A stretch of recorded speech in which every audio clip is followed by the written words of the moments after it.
Hola, muy buenos días a todos. A nombre de la Academia de Biología Marina les doy la bienvenida una vez más a su seminario semanal, que en esta ocasión será impartido por la doctora María Teresa Carrión Sapiaín, que nos presentará el seminario titulado Análisis de riesgo ecológico con la integración de datos genéticos para 3 especies de tiburón con importancia pesquera en el Pacífico mexicano. La doctora Carrión es bióloga egresada de la Facultad de Ciencias Biológicas de la Universidad Autónoma de Nuevo León, donde posteriormente realizó sus estudios de doctorado en ciencias con acentuación en manejo de vida silvestre y desarrollo sustentable. Su experiencia profesional va desde la impartición de cátedra en licenciatura y bachillerato, educación ambiental, a diferentes grupos, la elaboración de documentos para la evaluación de impacto y gestión ambiental, filogenia y técnicas de biología molecular, hasta los análisis de estructura poblacional para pesquerías. La doctora Carrión cuenta con diversos artículos científicos en revistas indexadas y de divulgación. Pertenece al Sistema Nacional de Investigadores. Actualmente es investigadora adscrita al Laboratorio de Ictiología de la Facultad de Ciencias Biológicas de la Universidad Autónoma de Nuevo León. Esto fue un breve resumen de la semblanza de la doctora. Al final de su presentación, como siempre, si hay espacio para preguntas o comentarios, por favor levantamos la mano o pedimos la palabra en el chat. Adelante, doctora Carrión, bienvenida. Muchas gracias, doctor Víctor. Muchas gracias a todos. Y es un honor, antes que nada, es un honor estar con ustedes este día. Y pues bueno, después de la presentación y de mencionado el título de la ponencia, perdón, no está corriendo la presentación.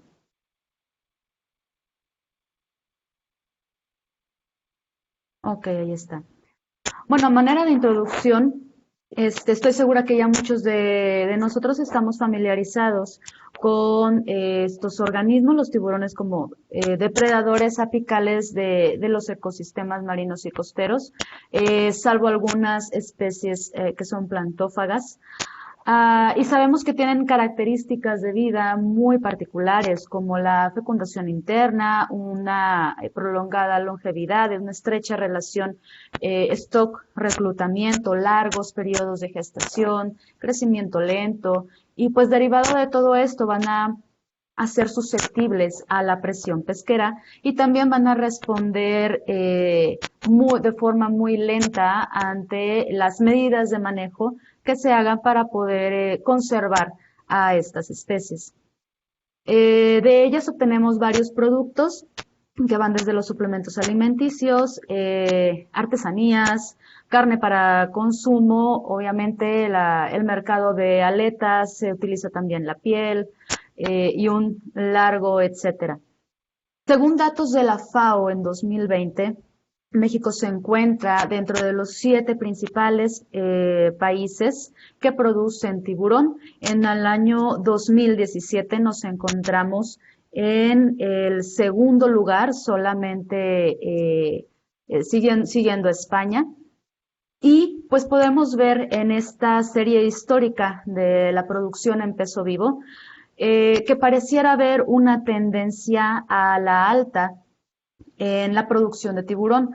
Aquí me gustaría hacer el comentario de que hay varios supuestos o debemos de tener cuidado en la interpretación de estas cifras, ya que bien pudiera ser que algunas de las especies que sustentan la pesquería de tiburones estén ya reflejando una respuesta a las medidas de manejo que se han venido implementando en el país, o puede ser también que ha habido una mejor recopilación, una recopilación más eficiente de los datos pesqueros.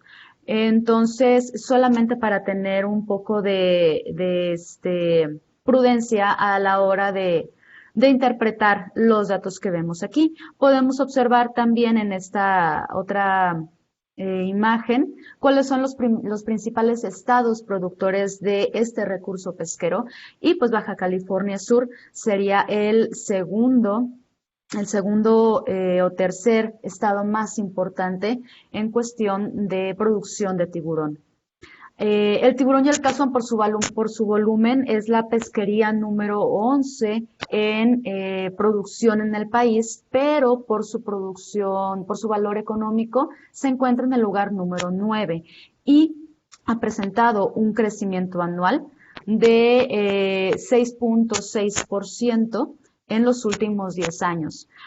Aquí también cabe hacer la aclaración que en cuestión de las bitácoras de pesca, en cuestión de el recabar toda esta información importantísima para poder hacer las evaluaciones de este recurso, ha sido un camino largo, sinuoso y complicado hasta cierta manera.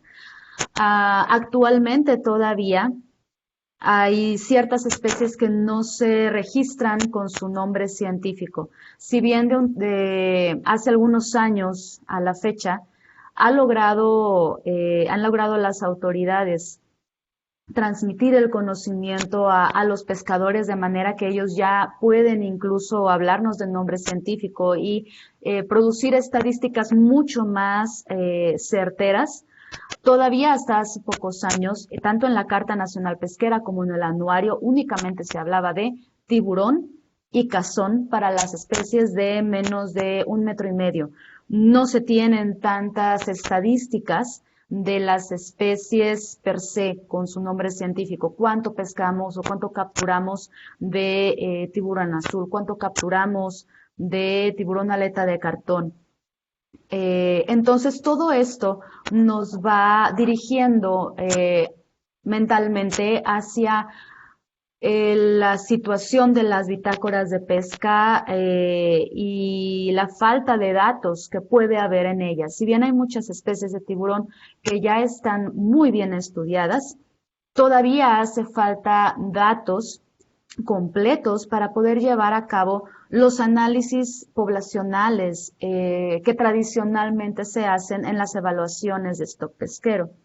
Ahora bien, la pesquería de tiburón representa una economía incierta y contrastante, porque pues sabemos que el valor de la carne no es muy alto en comparación con el valor y la demanda de las aletas en países asiáticos y de Estados Unidos. En el litoral del Pacífico de México, la pesquería es multiespecífica. Las especies que se capturan son de vida larga y frágiles y hay 3 unidades de flota, la oceánica, de mediana altura y de embarcaciones menores o pesquería artesanal. Cabe hacer también la aclaración de que para el recurso tiburón, en cuestión de la pesquería oceánica, no es una pesquería dirigida, sino que se refiere más bien al llamado bycatch, o como especie asociada, especies incidentales en pesquerías como por ejemplo la del atún. Muy bien. En este estudio o en este ejercicio nosotros trabajamos con las especies de Isurus oxyrhynchus, Prionace glauca y Alopias vulpinus. Como marco legislativo, podemos mencionar que nuestro país es uno de los que ha venido manejando las leyes de ordenamiento pesquero y protección de tiburones desde hace un buen tiempo. Somos de los países que mejor está organizado en este sentido. Y para darle realce al por qué trabajar con estas especies, bueno, 2 de las 3 especies que involucramos en este estudio forman ya parte del apéndice 2 de la CITES. Si bien el caso de tiburón maco es bastante polémico, bueno, el hecho es de que forma parte de este apéndice. Ahora bien, la evaluación de riesgo ecológico por efecto de la pesca es un análisis que se lleva a cabo en 3 niveles. Uno que es meramente cualitativo. ¿Y en qué momento se va a aplicar este tipo de análisis? Pues bien, cuando realmente hay muy pocos datos para poder llevar a cabo análisis más robustos. Tenemos también el análisis de productividad y susceptibilidad, que es una evaluación semi-cuantitativa, y finalmente lo que quisiéramos todos poder hacer con las bases de datos de tiburones es a lo que se aspira siempre, que es una evaluación 100% cuantitativa, que es demografía, o la evaluación del stock pesquero propiamente dicho. Entonces, en este estudio, puesto que utilizamos bases de datos incompletas, aplicamos el análisis de productividad y susceptibilidad para poder revisar el estado de estas tres especies. Asimismo, hay que recordar que debido a las características de vida tan particulares de estos organismos, podemos imaginarnos que una base de datos de un año no es suficiente para poder reflejar las dinámicas poblacionales con este tipo de especies. Una base de datos de 3 años puede ser también insuficiente. En nuestro caso, nosotros utilizamos bases de datos de 8 años y aún así tuvimos estas incidencias en las que para poder aplicar un análisis del stock pesquero de manera demográfica, pues no era viable. Es por esto que nos inclinamos a hacer un análisis de productividad y susceptibilidad, porque además nos interesa incluir otro tipo de variables que no suelen ser tomadas en cuenta en este tipo de análisis, sobre todo en lo que respecta a poder hacer una interpretación y aplicar datos moleculares. Bien, entonces en esta imagen de la derecha podemos ver una gráfica, que es la gráfica del riesgo ecológico que nos ofrece el análisis de productividad y susceptibilidad. Vemos en el eje de las X el valor de productividad y en el eje de las Y el valor de susceptibilidad. Entonces, mientras más nos acerquemos al foco de la gráfica, estaremos hablando de especies que tienen una alta productividad biológica y una baja susceptibilidad a la pesca. Entonces, estaríamos mencionando que son especies que tienen un bajo riesgo ecológico por efecto de la pesca. Son varios los autores que han venido comentándonos desde hace mucho tiempo que la ecología molecular, la genética de poblaciones, toda la información que este tipo de aproximaciones nos ofrecen deberían de ser consideradas para los manejos pesqueros, para los ordenamientos pesqueros. Sin embargo, no se lleva a cabo debido precisamente a la dificultad en la interpretación y comprensión de estos datos. Muchas veces, incluso entre colegas de la rama de la biología o de la biología marina, si las personas no están familiarizadas con los temas de biología molecular, de genética, genómica, etcétera, puede ser un poco complicado entendernos, máxime con los tomadores de decisiones.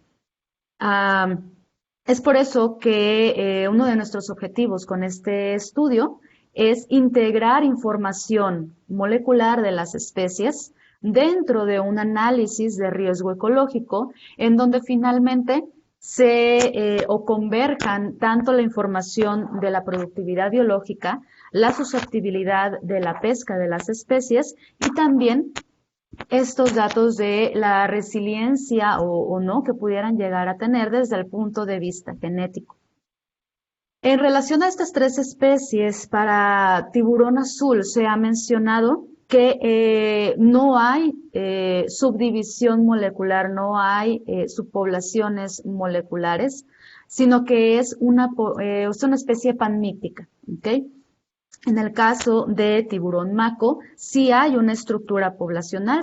Dependiendo del autor, se mencionan 2 o 3 poblaciones moleculares o poblaciones genéticas distintas.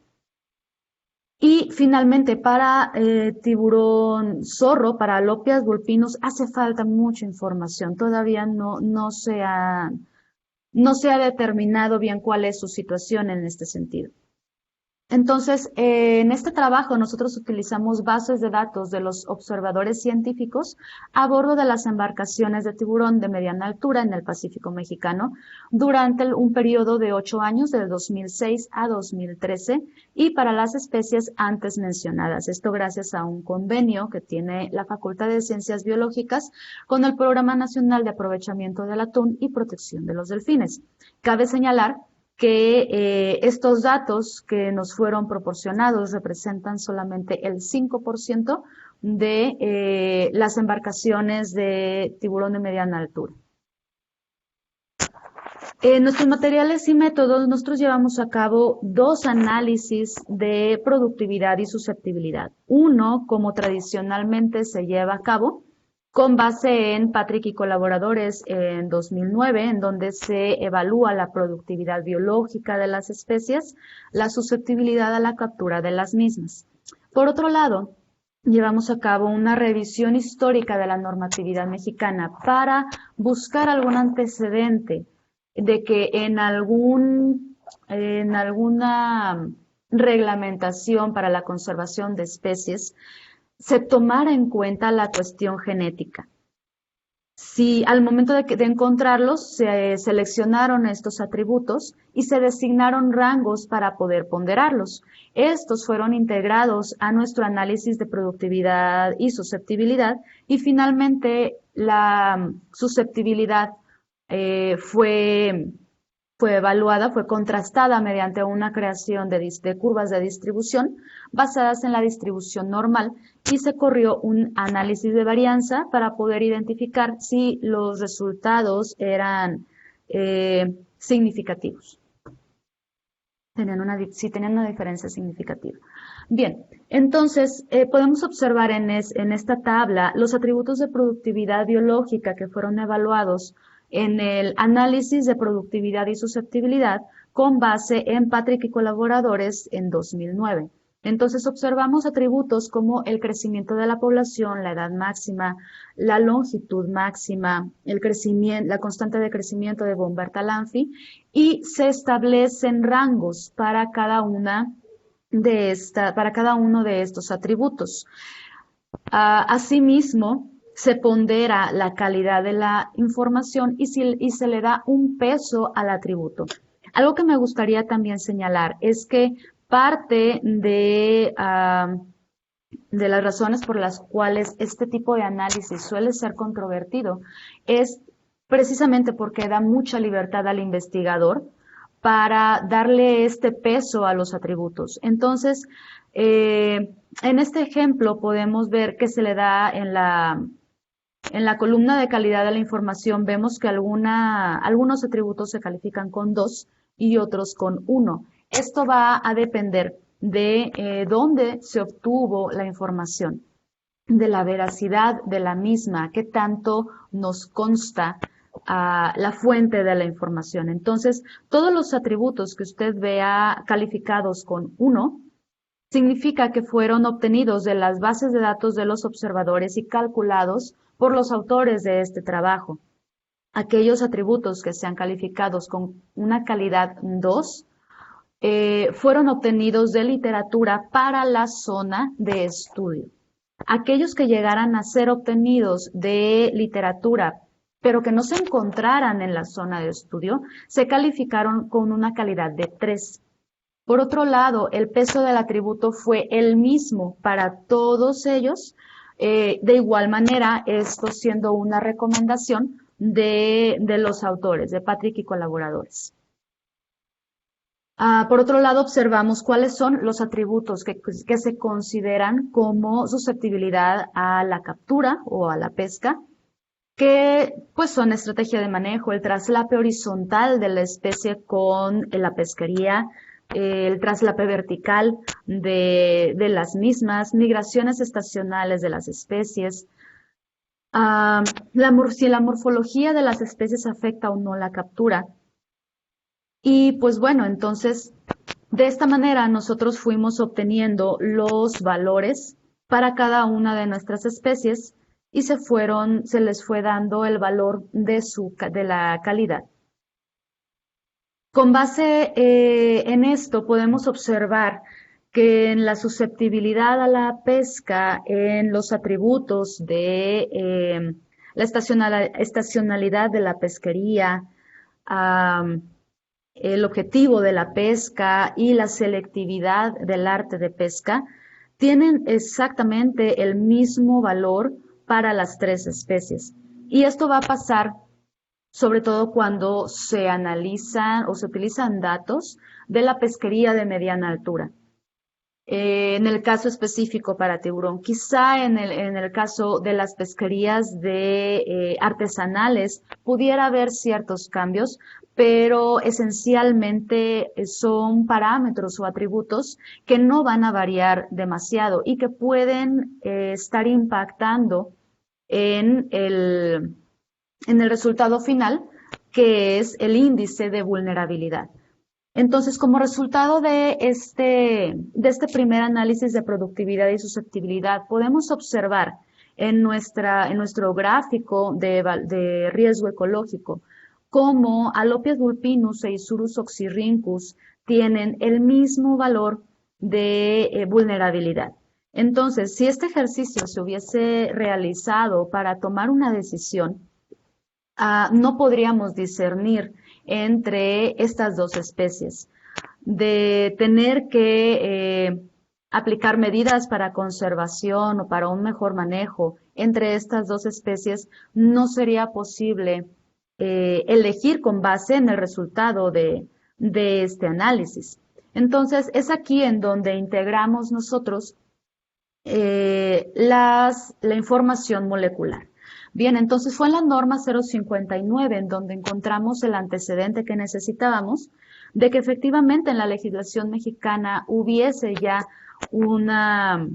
se le diera la importancia a la información genética. Entonces, con base en lo que se toma en cuenta en esta norma, que es la variación molecular o heterocigosis y la estructura genética molecular, es decir, FST o GST, dependiendo del caso, fueron estas variables o atributos los que se seleccionaron para ser parte de nuestro análisis de productividad y susceptibilidad. Entonces, se realizó una base de datos de 24 especies que abarcaba 18 localidades y 8 marcadores moleculares. Sabemos perfectamente que estos índices pueden variar dependiendo de si se trabaja con DNA mitocondrial o DNA nuclear, incluso a veces dependiendo del tipo de marcador. Entonces, se llevó a cabo este compendio el cual nos ayudó a poder establecer los valores en mínimo, medio y máximo para nuestros atributos. Con base en esto, obtuvimos también los datos para nuestras 3 especies de interés y estos atributos genéticos fueron integrados en la sección de susceptibilidad, porque, bajo el argumento de que la presión pesquera va a estar impactando directamente en la riqueza genética que tengamos dentro de las especies o dentro de las poblaciones. De igual manera que se realizó con los atributos anteriormente mencionados, se ponderó la calidad de la información y se le dio el mismo peso a todos los atributos. En un primer estudio, en un primer ejercicio, simplemente integramos estas 4 variables, estos 4 atributos genéticos a los atributos de susceptibilidad. Es decir, solamente se integraron los atributos, no se eliminó ningún otro atributo. Entonces, podemos ver que ya esto nos proporciona la variabilidad suficiente para que Alopias vulpinus e Isurus oxyrhynchus tengan un valor distinto de vulnerabilidad. En otra aproximación, eliminamos los atributos de susceptibilidad que no brindaban variabilidad a esta sección de susceptibilidad y fueron sustituidos por los atributos genéticos. Entonces, con base en esto, podemos observar, ya que aunque es muy poca, pero hay una diferencia entre los índices de vulnerabilidad de Isurus oxyrhynchus y Alopias vulpinus, que son los que principalmente presentaban este problema, ¿no? Finalmente, y en el conocimiento de que a esta aproximación del análisis de productividad y susceptibilidad por su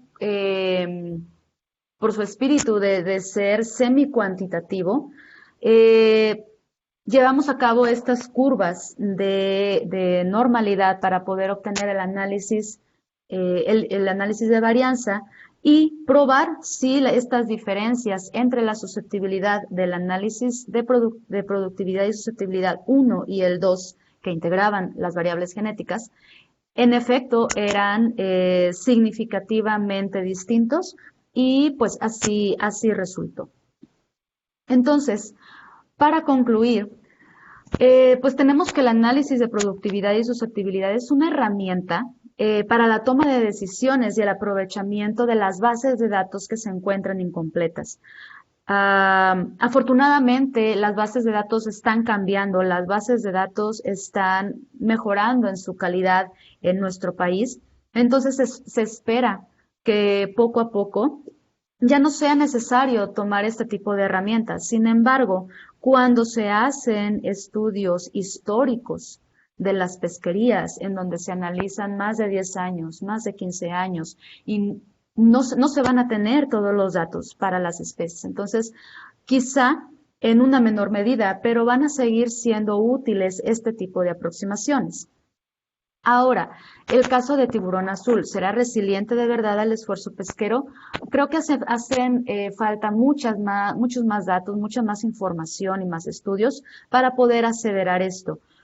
Por la naturaleza de su biología, conocemos que es una especie mucho más productiva que las otras dos especies incluidas en este análisis, el tiburón maco y tiburón zorro. Sabemos que tiburón azul se reproduce cada año, sabemos que tiene camadas mucho más grandes, de mínimamente 30 crías, y se han llegado a encontrar hasta 100 crías en el útero de las hembras.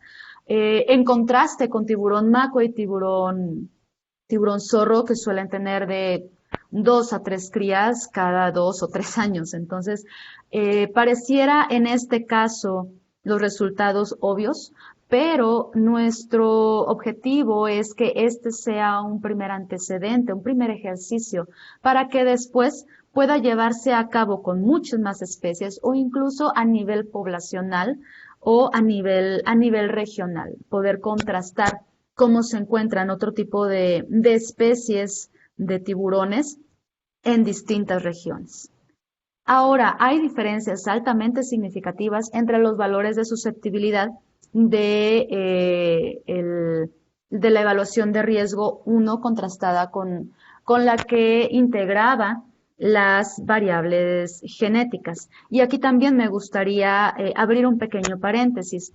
Recientemente, en 2021, Greenwald y colaboradores perciben también esta falta de robustez estadística del análisis de riesgo ecológico. Entonces, bajo el conocimiento de que es una herramienta importante para la toma de decisiones, ellos están haciendo una modificación a esta aproximación, en la cual están transformando los ejes de la gráfica de riesgo ecológico, transforman también los valores de ponderación y de la calidad de los datos, porque se dieron cuenta que además los puntos de cada uno de los resultados, además de que solamente establece la distancia euclidiana del foco de la gráfica, no representan nada más.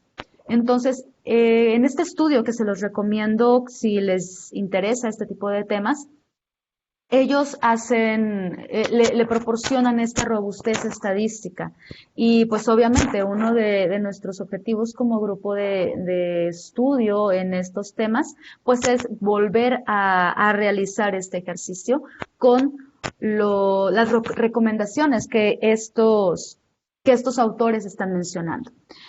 ¿Qué áreas de oportunidad tiene nuestro ejercicio? Pues bueno, obviamente nos gustaría incrementar el periodo de tiempo de evaluación. 8 años incluso puede llegar a no terminar de reflejar la historia y las dinámicas de las cohortes, incrementar el número de marcadores moleculares, aplicar este ejercicio con diferentes pesquerías, quizá no solo de las lasmobranquios, sino también evaluar otras pesquerías que que son altamente productivas e incluir estos atributos genéticos para ver qué está pasando y poder pues aprovechar tanta literatura y tanta información genética y molecular que se tiene y que es información que debe de formar parte del manejo de las especies.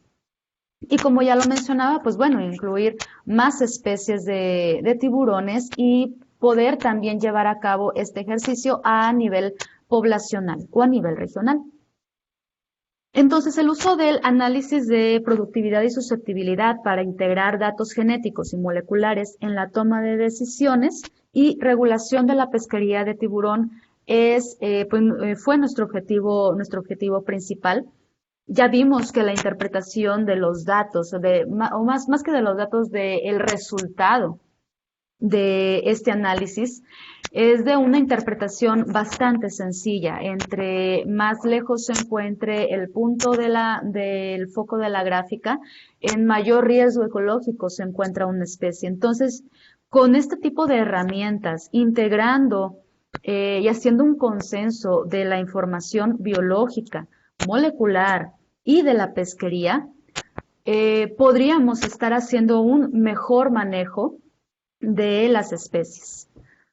Y bueno, agradecemos a quienes fueron partícipes de este trabajo, a CONACYT, porque nos asignó una beca con la cual pudimos llevar a cabo este estudio, a los observadores científicos que con su esfuerzo generaron los datos para poder ser analizados, y al convenio antes mencionado.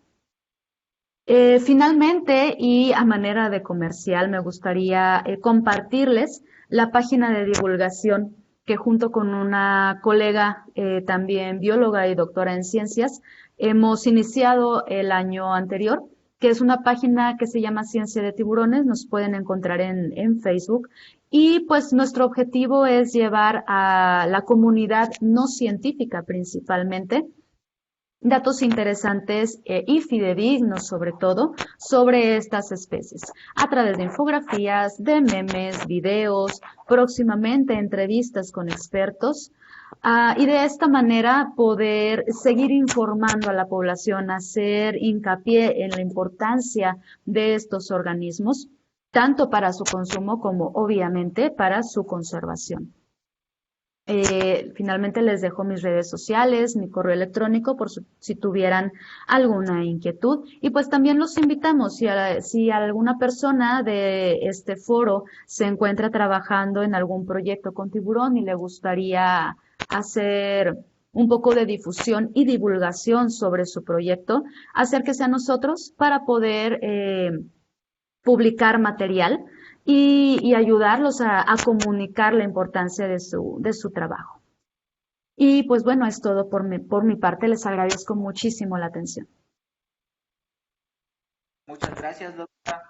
Es un trabajo muy interesante y con alto potencial para el futuro.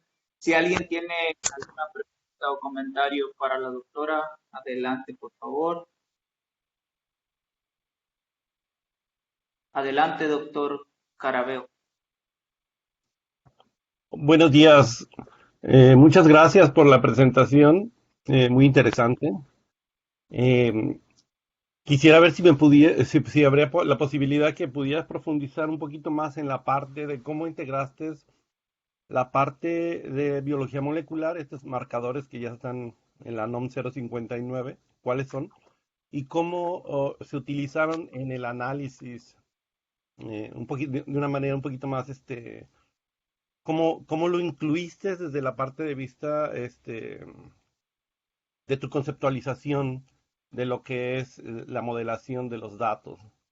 Gracias. Ok, ok, muchas gracias, doctor Craveo, por la pregunta. Pues bueno, la verdad es que este tipo de análisis tiene la bondad de ser de un uso relativamente sencillo. Primeramente, para poder evaluar, tuvimos que hacer un rango. Tuvimos que designar un rango dicho en forma coloquial. ¿Qué tanto es tantito? ¿Cómo se encuentra, cómo se designa la variabilidad nucleotídica, haplotípica y la estructura poblacional en estas especies? Entonces, a ver, permítanme para poder ir a la diapositiva. Gracias.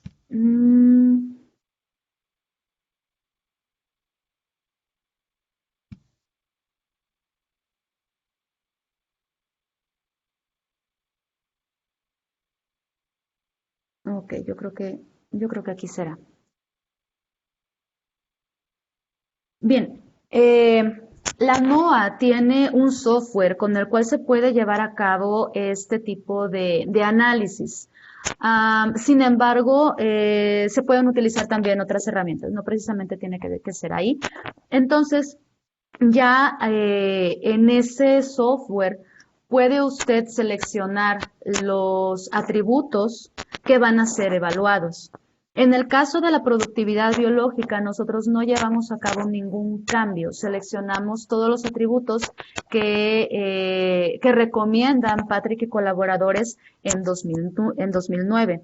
En el caso de la susceptibilidad, solamente se consideraban las cuestiones de pesquería 100%, ¿no? Entonces, vienen este tipo de atributos, como los ya mencionados, ¿no? La concentración geográfica, el traslape vertical, etcétera.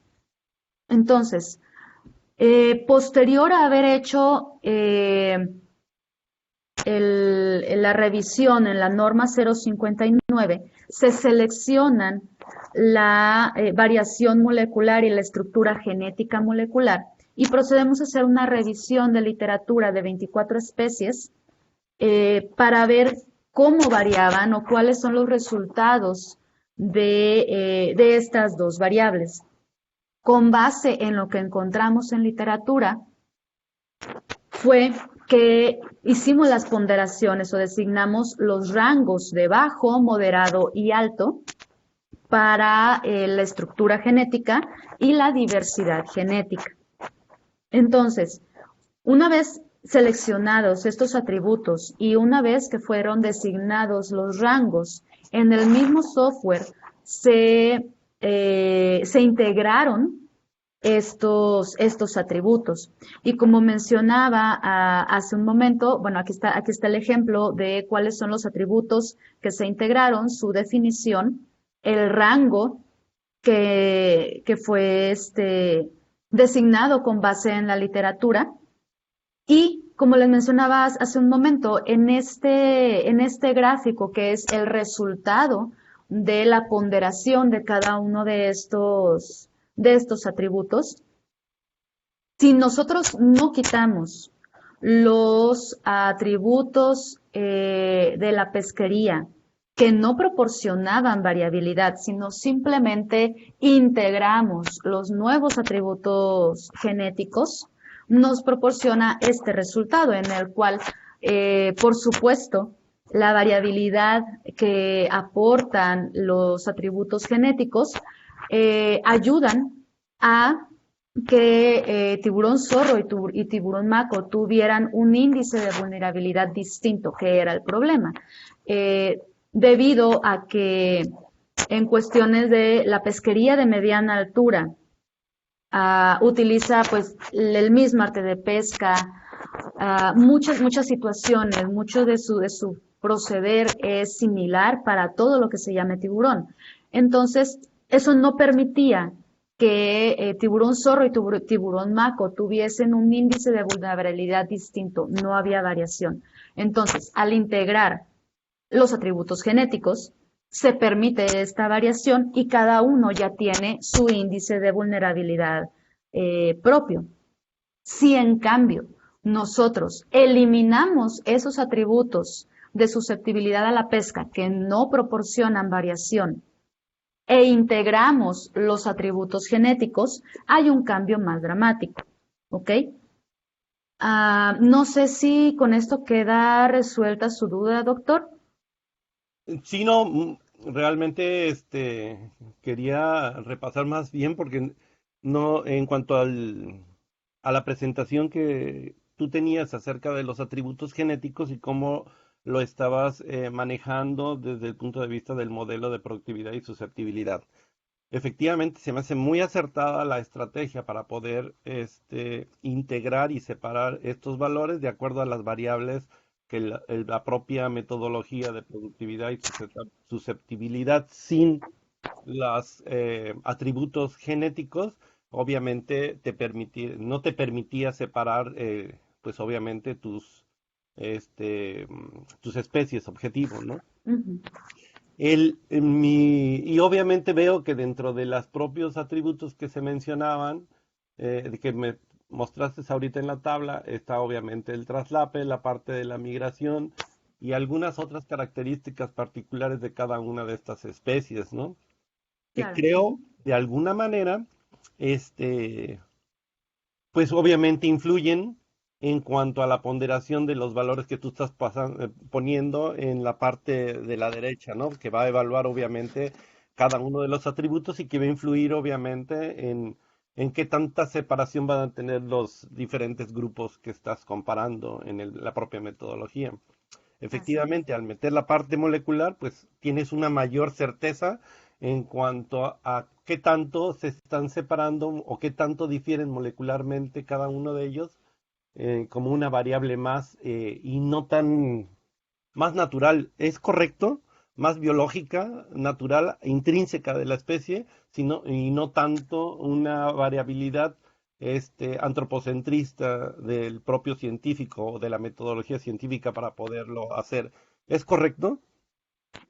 Sí, sí, bueno, obviamente también esto ya trasladado al ámbito de la conservación, pues esto nos permite integrar esta información genética en la toma de decisiones, porque este tipo de aproximaciones son muy socorridas cuando se van a llevar a cabo planes de manejo, ordenamientos pesqueros. Entonces, si bien este ejercicio, digamos, es pequeño, porque únicamente integra 3 especies, es solo el ejemplo de lo que se puede llevar a cabo Ujú. con el resto de las especies de tiburón de la pesquería por zona, y pues obviamente va a tener muchísimo más sentido cuando integremos más especies, porque como ya lo comentábamos, ¿no? Al final de cuentas, pues el arte de pesca es la misma, al final de cuentas, la zona de la pesquería es la misma, y en cuestión de tiburones, muchos de ellos pues tienen la misma estrategia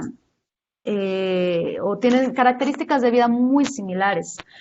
Realmente la diferencia va a estribar en la productividad biológica de cada una de ellas y pues bueno, ahora también el atributo genético va a poder ser integrado, va a poder producir la variabilidad necesaria para tomar decisiones mucho más informadas y también conservar la parte genética de nuestros organismos, que ya como ya comentábamos, se dice mucho, es que se tiene que integrar la información genética en la conservación de las especies, se tiene que tomar en cuenta, y si no, ¿para qué publicamos tanto acerca de biología molecular de esto y de otros organismos? Si no va a entrar al juego, al momento de tomar decisiones, ¿no? Entonces, creo que esa es, pues, en gran parte la relevancia de este ejercicio, que nos permite precisamente ya el resultado y su interpretación ya lleva integrado este otro elemento. Una última pregunta y comentario. Ujú. Hay un ejemplo clásico, es lo que es en cuanto a la capacidad científica y la posibilidad, obviamente, de determinar atributos poblacionales de alguna especie particular dentro del ambiente marino, pues es la ballena gris. Continuamente en México se están haciendo censos y la concepción que teníamos nosotros acerca de qué población era o si era realmente ese stock que nosotros entendíamos, realmente en los últimos años nos está diciendo que realmente no era así como pensábamos. Después de tanto tiempo, realmente la biología molecular nos viene y nos saca de nuestra zona de confort mental y resulta que no es tan cuadrado como lo habíamos pensado, ¿no? Entonces, integrar las herramientas de biología molecular definitivamente son súper importantes para poder tomar tomas de decisiones de manejo y conservación. Y una pregunta más, ¿qué otro tipo de atributos moleculares pudieras tú o han tenido ustedes en mente considerar como una herramienta para poder evitar obviamente toda esta falta de información o la necesidad obviamente de estudios tan largos dadas las características de las especies, ¿no? Estoy pensando en utilizar algunas genes que esté vinculado con el uso de las diferentes condiciones ambientales costeras o oceánicas dentro de las características migratorias o las dinámicas propias de cada una de las especies y las estrategias reproductivas. Serían interesante poder vincularlos estos dentro de la propia metodología. ¿Qué opina al respecto? Me parece muy, muy acertado su comentario, doctor. De hecho, sí, definitivamente, y cada vez va a haber mucha más y mucha mejor información genética y genómica de las especies. Aquí la cuestión va a ser de nuevo que haya un consenso en la información, porque, pues digamos que cada grupo de estudio toma una bandera distinta. O sea, hay quien dice, ay, yo hago código de barras, yo hago genómica, yo hago secuenciación masiva, yo hago microsatélites. No, pues yo solamente hago, no sé, DNA mitocondrial.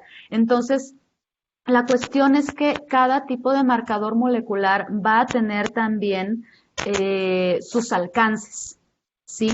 Y la intención aquí es que todos pudiéramos ir encausados hacia un mismo camino, ¿no? O sea, que pudiéramos tener la misma información de todas las especies para poder ser integradas en este tipo de análisis. Entonces fue parte de los retos a los que nosotros nos enfrentamos con este estudio, porque como le comentaba, a veces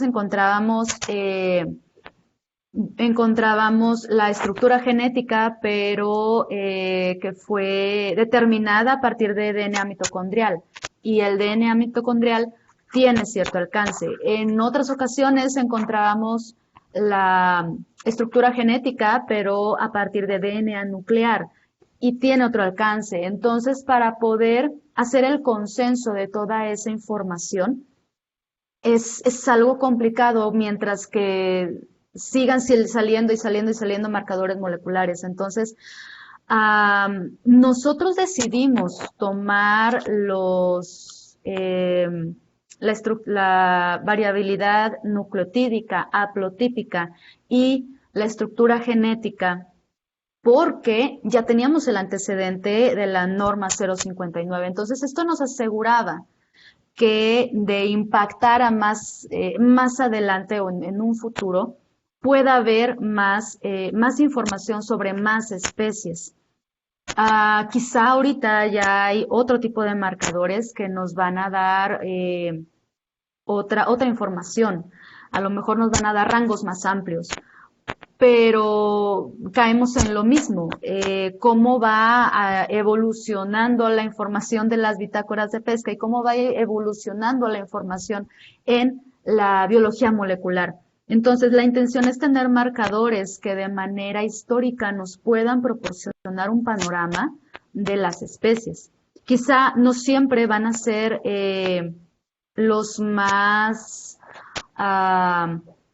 ¿cómo puedo? Los más actualizados, pero al menos ya es un inicio, al menos ya se puede integrar, ¿no? Ya se puede cotejar con la información de otras especies. No sé si me estoy explicando, pero esa es como la problemática en relación a estos otros atributos. Ojalá se pudiera formar un grupo de estudio en donde todos dijéramos, ok, vamos a integrar estos atributos que son los más modernos, los de mayor resolución para todas las ballenas, o para todos los tiburones, o para la trucha, para el atún. Y todos, tú en el Pacífico, tú en el Golfo, tú en la Riviera, todos vamos a secuenciar lo mismo para que todos podamos integrar en los análisis de riesgo ecológico esas variables. Creo Y que que, esa sería hacia la línea, más bien creo que ese sería el horizonte que yo vería, efectivamente, a lo mejor no lo estás viendo ahorita tal cual, pero sería genial que claro. efectivamente a través de la iniciativa que estás desarrollando tú, poder no nada más impactar hacia ese fin, es decir, crear una base de datos o un centro de acopio de información genética de tiburones bajo bajo ciertos fines y objetivos particulares, pero no nada más ahí, sino también que el propio grupo se vincule con otro grupo jurídico para tratar de promover una iniciativa de ley en donde obligue obviamente a todos los que utilizan los servicios ecosistémicos, ya sea para la venta o la distribución de productos derivados de los tiburones o de los elasmobranquios, tomar muestras obviamente de manera obligada, ¿no? Como un impuesto, y que esto se dirija obviamente a tratar de la secuencia, tomar los datos, de generar la secuenciación de este grupo que tú te imaginaste y poder tener una base de datos para poder estar monitoreando como tú se pudiera imaginar, ¿no? Y tener más robustez en este análisis que estás presentando. Ojalá que se pueda hacer. Eso Sí, sí. bueno, de hecho hay algo ya similar, que es pues el código de barras, ¿no? Ya el código de barras genético está siendo utilizado precisamente para la trazabilidad de los productos derivados de tiburón. Sin embargo, esto todavía no está reflejado en la legislación. De haber estado, por ejemplo, de haberse mencionado el citocromo B o el factor código de barras genético en la legislación, bueno, yo obviamente nos hubiéramos ido por esa opción. Pero no es todavía no se refleja en las normas. Entonces, ojalá que en un futuro a lo mejor pues se decida, oye, pues ya tenemos la base de datos del código de barras y la aplicamos para la trazabilidad de productos derivados de las especies pesqueras. ¿Por qué no utilizarlo también para efectos de el manejo de las pesquerías, de los ordenamientos y legislaciones o la norma, pues, las normas que regulan cada una de estas especies, ¿no? Muchísimas gracias, muy interesante. Muchas Felicidades. gracias a usted, doctor, qué amable. Muchas gracias, doctor Carabeos. ¿Y alguien tiene otra pregunta para la doctora? Adelante. Doctora, yo quería preguntarle algo así más general, así rápido. En- Al empezar su presentación, decía, no sé si mencionó o escuché mal, que las medidas de manejo eh, pudieran estar teniendo algo que ver con el aumento de la producción de la captura de tiburones o algo así, ¿entendí? No las medidas de manejo, bueno, más bien ah, podríamos ya estar viendo el efecto de la norma 029 que regula la pesquería de las mobranquios, de tiburones y rayas. Sin embargo, como le comentaba, déjeme ir igual a esa diapositiva para poder observarlo, porque en el gráfico veíamos un incremento en la producción en la producción pesquera de tiburón. Era aquí. Es aquí, entonces, podemos ver que a partir de 2013 comienza a incrementarse la producción pesquera. Entonces, aquí la pregunta es, ¿esto está reflejando que está creciendo la población? O sea, ¿hay más tiburones y por eso capturamos más? ¿O está reflejando que hay una mejor recopilación de los datos? No se está incrementando el esfuerzo pesquero. Eso es importante aclararlo. El esfuerzo pesquero en la pesquería específica del tiburón no se incrementa. Ya no hay permisos nuevos de pesca para tiburón.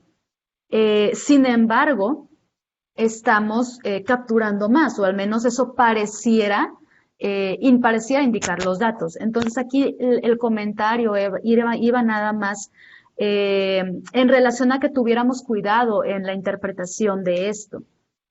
Como podría ser que las poblaciones de tiburón estén respondiendo positivamente a cuestiones como la veda que se tiene anual de pesca de tiburón, tanto en el Pacífico como en el Golfo. También podría ser que se están recabando de una manera más eficiente los datos de estas pesquerías, o pueden ser ambas. Si me explico, solamente el comentario iba en relación a eso. Muy bien, Ujú. muchas gracias, doctora. Lamentablemente el tiempo para preguntas, comentarios se nos ha terminado. No queda más que agradecerle a la doctora Carrión por aceptar la invitación a participar en el seminario. Muchas gracias, doctora. En los próximos días le hago llegar su constancia de participación. Le Muchas agradezco gracias a mucho. todos. Les agradezco mucho, doctor, y a todos, al auditorio también. Gracias por el favor de su atención. Y pues bueno, ha sido un honor. Muchas gracias a todos por asistir al seminario y los esperamos la próxima semana. Que tengan un excelente día. Hasta luego.